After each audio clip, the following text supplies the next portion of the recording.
So here's the key to understanding the plan. The plan is pretty simple. We're going to basically use better technology to solve the problem. We're going to get rid of costly, obsolete, and dangerous stuff and replace it with safe, up-to-date, cheap stuff. That's the plan. And we're going to do that without harming your quality of life.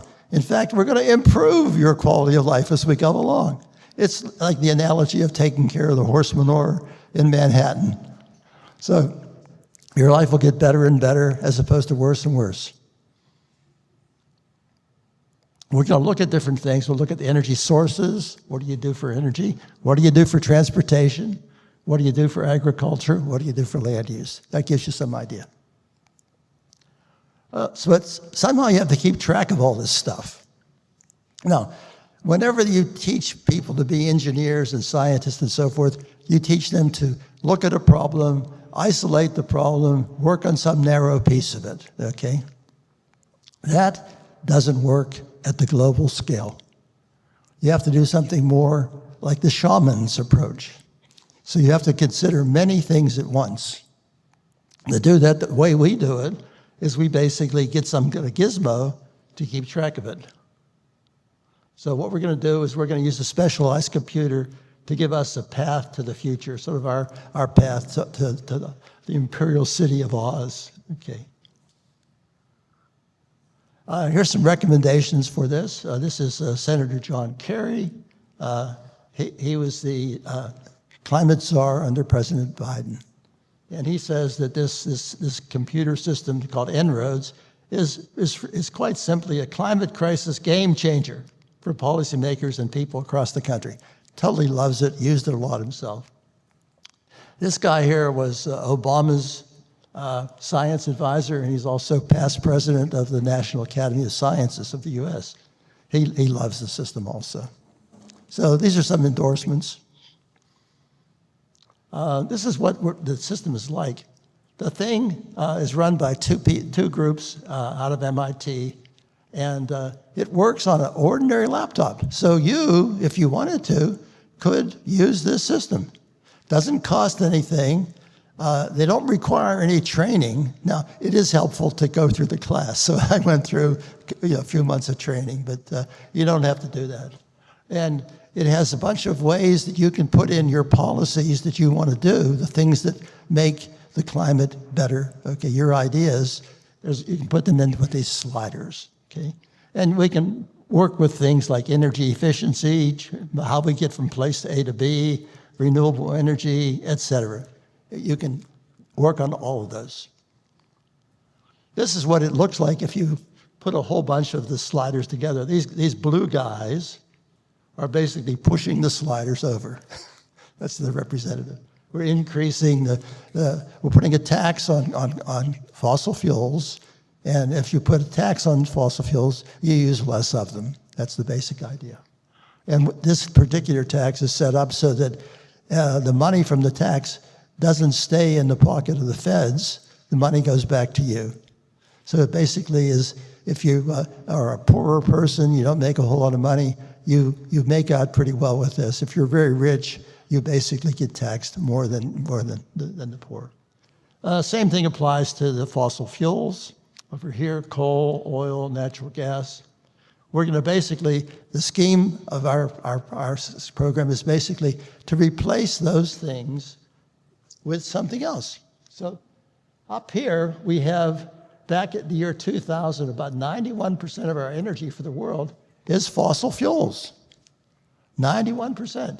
And this plan that I'm going to show you here basically decreases the fossil fuels to a few percentage over here, and most of it is 71% of it is renewables by the year 2000. That scheme works and will basically meet the goals. This shows the detailed graphs here. This is the CO2 emissions per year. If we follow the business as usual curve, the one shown in black here, what we have is basically a disaster area.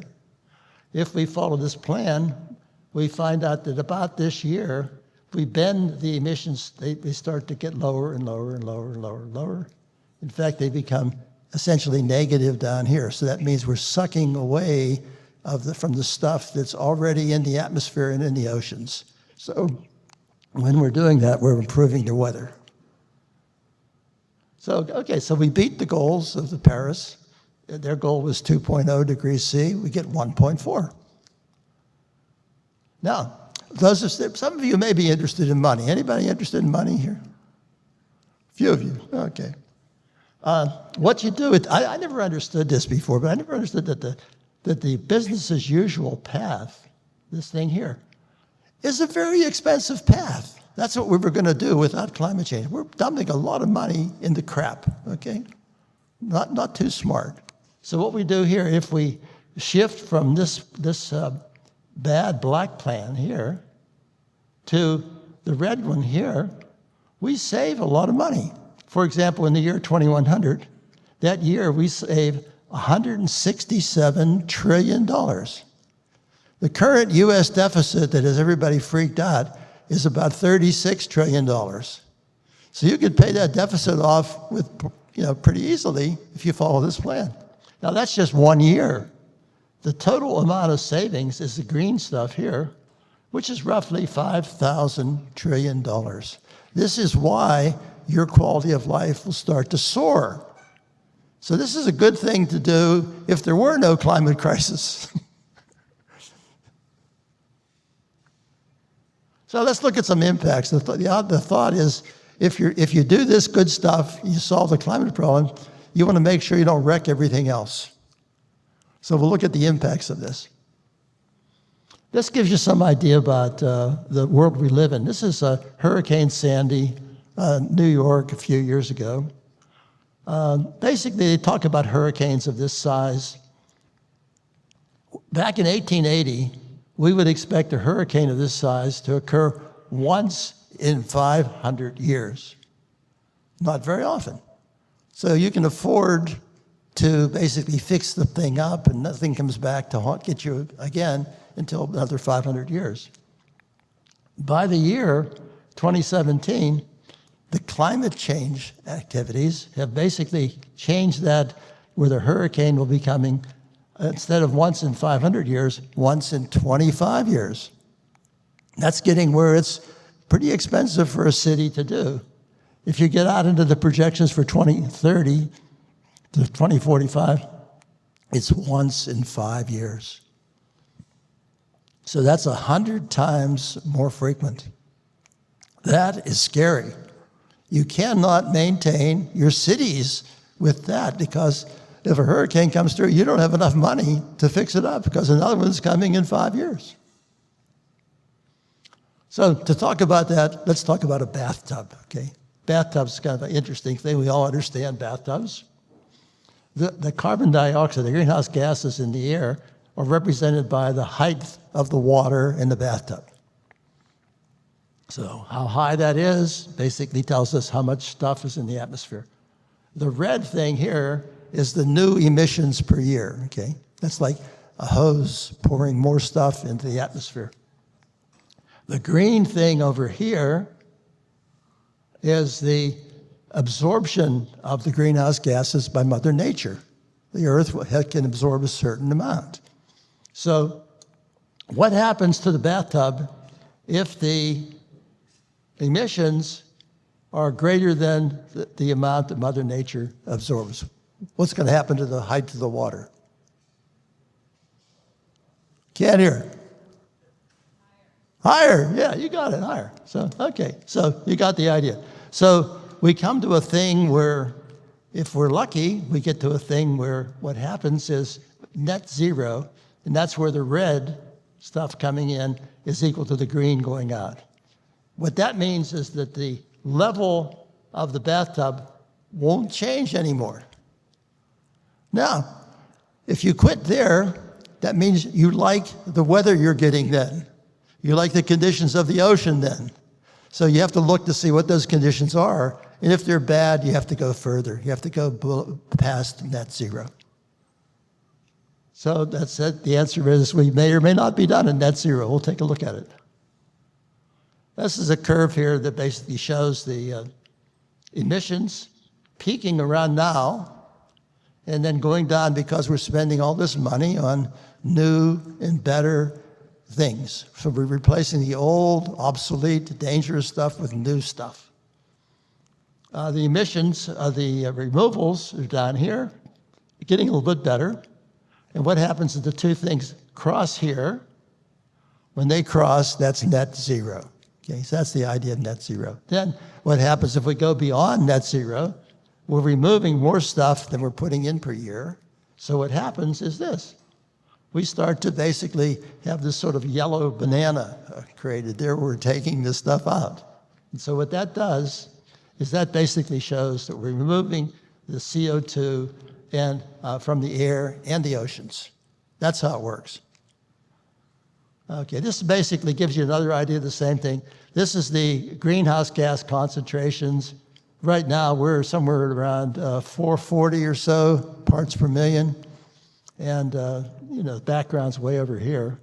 And what happens is if we go with the business as usual, we get up to like over 700. If we follow the blue plan, we end up with something more like it was around 2010. So we make things about 90 years better. So we're back to the weather of 2010 instead of the potential awful weather in 2100. That gives you an idea. So anyway, we've met the Paris Agreement.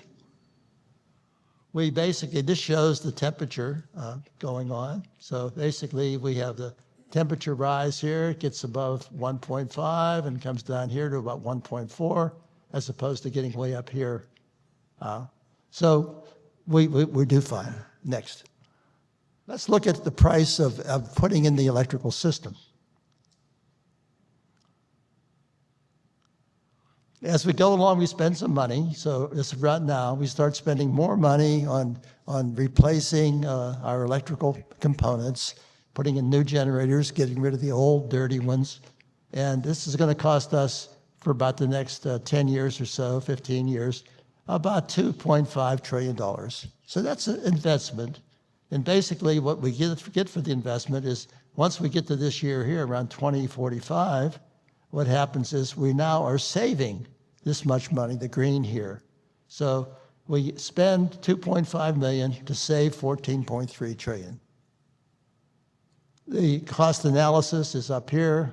We have our savings of 1.3 trillion, the cost 2.5 trillion, net savings 11.8. The benefits exceed the cost by a factor of 4.7. This is a good deal. We should do this if there was no climate problem, because it makes our quality of life better. So it's interesting that we also, by solving the climate problem, we also solve the problems of some of the UN goals, the so-called Sustainable Development Goals. We'll look at two of them here. Number 14, life below water, and number 15, life on land. This is that diagram I showed you earlier that basically shows all of life going through a funnel in the 21st century, what comes out of the funnel. We know that there's a massive amount of CO2 that's been emitted, and that basically has made the oceans 30% more acidic than they were before the Industrial Revolution. You all know about coral reefs and things like that dying due to the combination of the chemicals and also, okay. Go ahead. The ocean acidity does the same thing. If we get up to the plan, we basically take 100 years away from the harm of the ocean. So we're getting back. Let's look at the different species. Now I'll speed this up a little bit here. Okay. The size of the thing basically gives you an idea of how many species there are. Like more than half of the species are insects on the planet. Next.